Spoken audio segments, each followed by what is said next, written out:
Tim forensik Rumah Sakit Polri Kramat Jati menemukan tanda kekerasan di bagian leher dan dada pada jenazah Muhammad Ilham Pradipta, Kepala Cabang Bank BUMN yang diculik dan ditemukan tewas di Bekasi, Jawa Barat.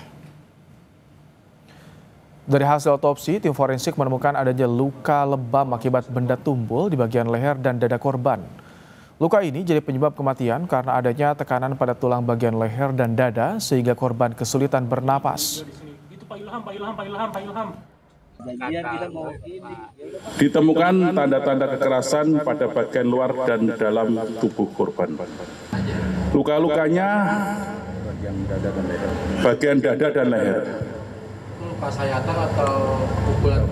Benda tumpul yang menyebabkan dia kesulitan bernapas. Betul.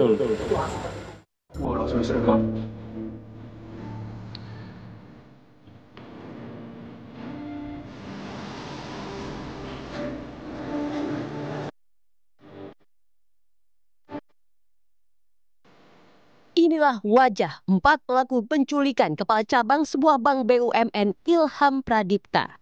Mereka diringkus polisi tak lama setelah aksinya terbongkar. Keempat pelaku ditangkap tim Resmob Polda Metro Jaya di tempat berbeda. 3 pelaku ditangkap di kawasan Johar Baru, Jakarta Pusat. Sementara 1 orang lain dicokok saat mendarat di Bandara NTT. Belum diketahui apa yang membuat pelaku tega menculik dan membunuh korban. Kamis malam, ratusan pelayat yang sebagian besar rekan korban mendatangi pemakaman umum Situ Gede di Bogor, Jawa Barat. Mereka mengantar Ilham Pradipta ke tempat peristirahatan terakhir. Istri korban bersama anaknya berusaha tegar saat pemakaman. Sang istri berharap polisi dapat mengungkap kasus ini hingga tuntas. Diusut sampai tuntas sih. Cepat nangkap pelaku, terus ketahuan motifnya apa, otaknya apa, karena kan selama ini kita masih bertanya-tanya kok kenapa bisa suami saya yang kata orangnya baik kok bisa diperlakukan tidak baik gitu. Harapan saya ketika pelaku udah ketemu dihukum setimpal seberat-beratnya, karena suami saya orang baik tapi diperlakukan dengan cara tidak baik sampai kehilangan nyawanya. Rabu pagi, Ilham Pradipta diculik di salah satu pusat perbelanjaan di kawasan Pasar Rebo, Jakarta Timur. Rekan almarhum sempat mencoba mencegah, namun mobil melaju kencang. Pada keesokan paginya, korban ditemukan oleh penggembala sapi dalam kondisi tewas di Bekasi, Jawa Barat.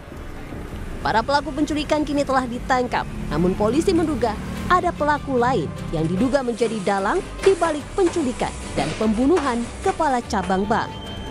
Tim Liputan, Kompas TV.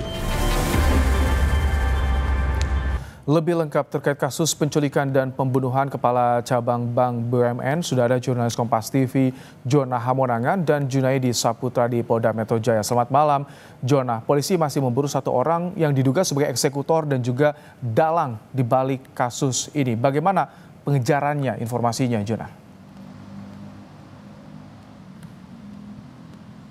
Ya Ibrahim, dari tersangka yang ada polisi sudah menahan 4 orang, di mana 3-nya ditangkap di Jakarta dan 1 ditangkap ketika sudah sampai di Labuan Bajo, Nusa Tenggara Timur. Jadi untuk 1 yang masih pengejaran adalah otak pelaku, dan polisi sendiri pun masih melakukan penyelidikan terkait dengan kemana lari 1 orang tersebut. Jadi ketika nanti sudah tertangkap, barulah nanti akan semakin terang apa yang menjadi motif utama. Terkait dengan adanya penyelidikan ini, memang polisi sendiri akhirnya sudah mengeluarkan hasil dari forensik, di mana hasil forensiknya ini sangat jelas bahwa almarhum ini dianiaya. Tentu saja penganiayaannya ini tidak hanya di tampak luar tapi juga tampak dalam. Jadi dari pihak forensik sendiri menyimpulkan bahwa almarhum ini kehabisan napas. Apakah dicekik atau tidak, ini polisi sendiri masih pengembangan. Jadi ada luka di dada dan kepala. Apakah ini nanti almarhum dipukul dengan benda tumpul yang mungkin seperti tongkat atau apa, ini juga masih dalam terus pengejaran. Yang pasti terkait dengan adanya 1 orang yang menjadi otak pelaku ini, polisi masih melakukan pengejaran.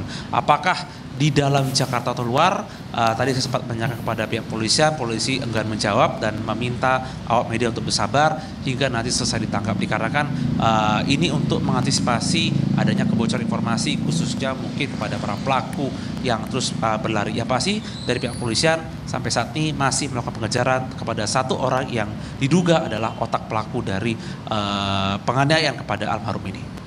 Ibrahim. Jonah, hasil pemeriksaan sementara bagaimana? Apakah ada informasinya? Motifnya apa dengan ditangkapnya 4 pelaku ini?